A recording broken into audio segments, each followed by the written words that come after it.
This is an FDTD solution simulation of a Y branch with 3 ports, where each port supports 2 modes.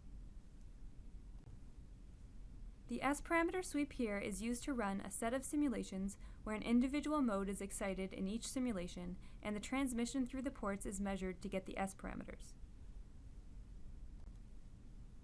Because the device is symmetric, however, we have set up the sweep only to excite ports 1 and 2 and infer the S parameters based on symmetry.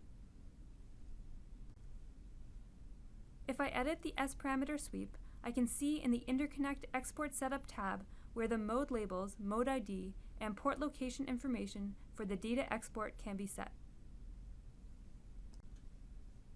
This Sparameter Sweep has already been run. Generating the Sparameter Data file is as simple as right-clicking on the sweep and selecting the Export for Interconnect option. This opens a file browser window where you can specify the name of the file. I get a warning message here about not being able to check the S parameter reciprocity, which is related to using symmetry to infer the S parameters for port 3. The data will be written to the required format for loading into an optical endport Sparameter element in INTERCONNECT. In INTERCONNECT, I have a blank simulation file. Add an optical endport Sparameter element from the S parameters optical folder of the element library. When you add the element, it has 2 ports by default. Under the standard properties, set Load from File to True and click on Sparameter File Name to open the file browser where you can choose the data file that we just exported from FDTD Solutions.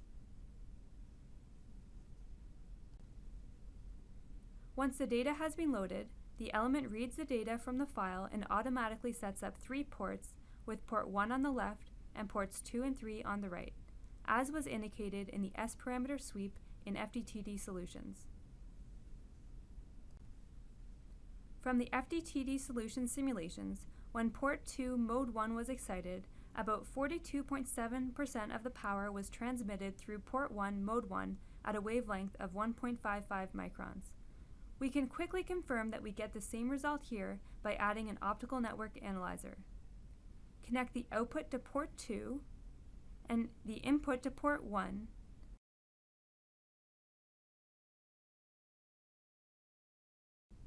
and set the center frequency property of the ONA to 1.55 microns and set the plot kind to wavelength. Run the simulation. Let's visualize the mode 1 transmission. The transmitted power agrees with what we would expect from our S parameter file.